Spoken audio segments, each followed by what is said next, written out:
യാത്രയപ്പ് പോലും നൽകാതെ അപമാനിച്ച മുൻ ഗവർണർ ആരിഫ് മുഹമ്മദ് ഖാനെ പ്രശംസിച്ച് സംസ്ഥാന സർക്കാർ സുപ്രീം കോടതിയിലെടുത്ത നിലപാട്, ആ വാർത്തയാണ് നമ്മൾ ചർച്ച ചെയ്തുകൊണ്ടിരുന്നത്. തിരുവനന്തപുരത്ത് ശാലിനി തുടരുന്നുണ്ട്.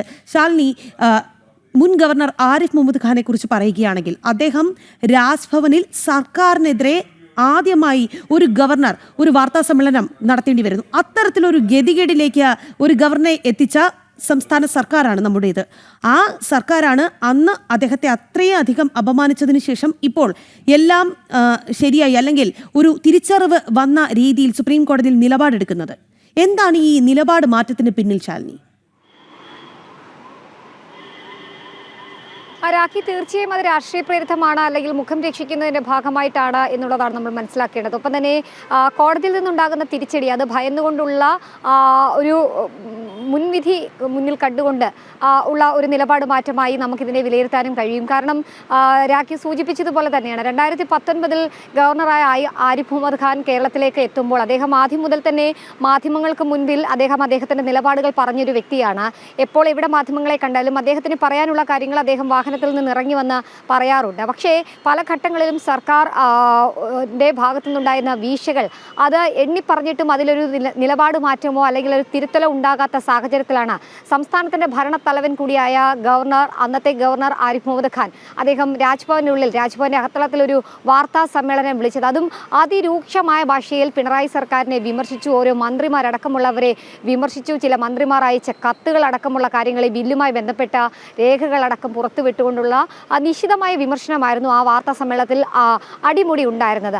അതിനുശേഷമാണ് ഒരു പക്ഷേ ഗവർണർ സർക്കാർ പോലും മറ്റൊരു തലത്തിലേക്ക് കടക്കുകയും ചെയ്തത്. ഗവർണറെ എവിടെയൊക്കെ കണ്ടാലും അവിടെയൊക്കെ വിമർശിക്കാൻ ഒരു അവസരമായി പാർട്ടി സംസ്ഥാന സെക്രട്ടറിയെ കാണുക, പാർട്ടിയുടെ മുതിർന്ന നേതാക്കന്മാർ അങ്ങനെ കാണുക, മുഖ്യമന്ത്രി അടക്കമുള്ളവർ ഗവർണറെ വേദിയിൽ ഇരുത്തി പോലും വിമർശിക്കുന്ന രീതിയിലേക്ക് കാര്യങ്ങൾ എത്തുന്ന സാഹചര്യങ്ങൾ പല ഘട്ടങ്ങളിലും ഉണ്ടായി. അവിടെയാണ് അതിൽ നിന്ന് 2025 അദ്ദേഹം ഇവിടെ നിന്നും മടങ്ങുന്നു. അദ്ദേഹത്തിൻ്റെ കാലാവധി പൂർത്തിയാക്കി മടങ്ങുമ്പോൾ എല്ലാ ഗവർണർമാരും ഇവിടെ നിന്ന് പോകുമ്പോൾ ഒരു യാത്രയയപ്പ് ഉള്ളതാണ്. സംസ്ഥാന സർക്കാർ ഔദ്യോഗികമായി യാത്രയയപ്പ് നൽകാറുണ്ട്.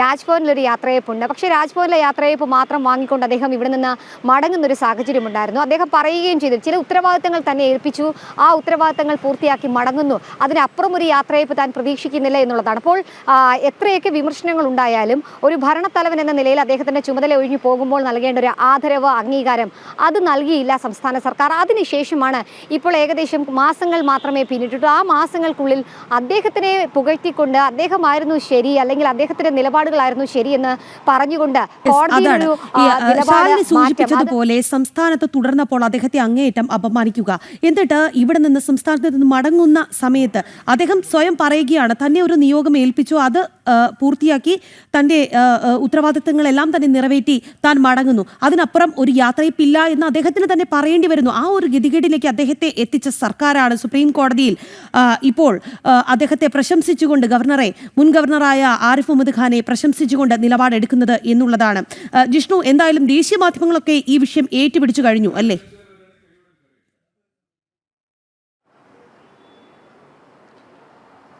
രാഖി, തീർച്ചയായും ദേശീയ മാധ്യമങ്ങളിലെല്ലാം തന്നെ ഈ ഒരു വാർത്ത വരുന്നതിന് പ്രധാനപ്പെട്ട കാര്യം രാഖി ഇപ്പോൾ ചൂണ്ടിക്കാട്ടിയതുപോലെ കേരള ഗവർണർ ആയിരുന്ന സമയത്ത് ആരിഫ് മുഹമ്മദ് ഖാൻ്റെ നടപടികളെ നിരന്തരം ചോദ്യം ചെയ്യുകയും എതിർക്കുകയും ചെയ്തിട്ടുള്ള സംസ്ഥാന സർക്കാരാണ്. കഴിഞ്ഞ ദിവസം കോടതിയിൽ വാദം നടക്കവേ ഇത്തരം വിഷയങ്ങളിൽ ആരിഫ് മുഹമ്മദ് ഖാൻ്റെ ഇടപെടലുകൾ മാതൃകാപരമായിരുന്നു, ഗവർണർമാർ അത്തരം നിലപാടുകൾ പിന്തുടരണം എന്നൊരു വാദം സുപ്രീം കോടതിക്ക് മുൻപാകെ വെച്ചിട്ടുള്ളത്. ഇത്തരം വിഷയങ്ങളിൽ അല്ലെങ്കിൽ ഏത് വിഷയമെടുത്ത് പരിശോധിച്ചാലും കാലങ്ങൾ കഴിയുമ്പോൾ ആ നിലപാട് മാറ്റുന്ന സ്വഭാവം ഈ ഇടതു പാർട്ടികൾക്കും ഒപ്പം സംഘടനയ്ക്കും സംസ്ഥാന സർക്കാരിനും കഴിഞ്ഞ 10 വർഷത്തിനിടെ നമ്മൾ കണ്ടിട്ടുള്ളതാണ്. വിവിധ വിഷയങ്ങളിൽ ആദ്യം സ്വീകരിക്കുന്ന നിലപാട് മാറ്റുന്നു, അതിനുമപ്പുറത്തേക്കും ആരിഫ് മുഹമ്മദിനേക്കാൾ കൂടുതൽ തീവ്ര സ്വഭാവമുള്ള അല്ലെങ്കിൽ വിഷയങ്ങളിൽ വളരെ കൃത്യമായിട്ടുള്ള നിലപാടുകൾ സ്വീകരിക്കുന്ന രാജേന്ദ്ര അർലേക്കർ നിലവിൽ സംസ്ഥാനത്ത് ഗവർണറായി തുടരുന്നു. അദ്ദേഹം നിയമത്തിൻ്റെ വഴികൾ പരിശോധിച്ചുകൊണ്ട് ഗവർണറുടെയും ചാൻസലറുടെയും ഉത്തരവാദിത്തങ്ങളും ചുമതലകളും എന്താണ് എന്ന് കൃത്യമായി നടപ്പാക്കുന്നതിനുള്ള നടപടികളാണ്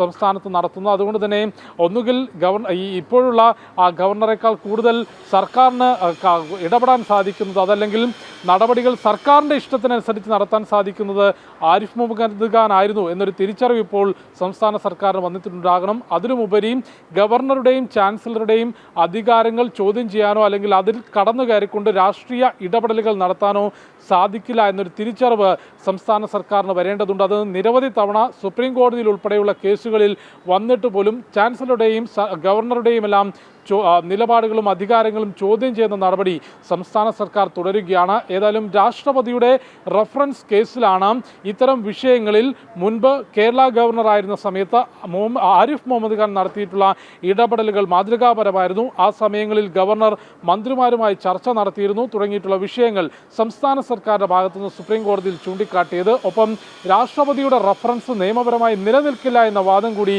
സംസ്ഥാന സർക്കാർ സുപ്രീം കോടതിക്ക് മുൻപിലേക്ക് വെച്ചിട്ടുണ്ട്. തമിഴ്നാട് സർക്കാരും സമാനമായ വാദമാണ് സുപ്രീം കോടതിയിലേക്ക് വെച്ചിട്ടുള്ളത്. പക്ഷേ ബില്ലുകളിൽ ഇത്തരത്തിൽ തീരുമാനമെടുക്കാൻ ഒരു സമയപരിധി ഗവർണർക്കും രാഷ്ട്രപതിക്കും നിശ്ചയിക്കാനാകില്ല എന്നൊരു വാക്കാലുള്ള നിരീക്ഷണം നേരത്തെ കേസ് പരിഗണിക്കുമ്പോൾ സുപ്രീം കോടതിയുടെ ഭാഗത്തുനിന്നുണ്ടായിരുന്നു.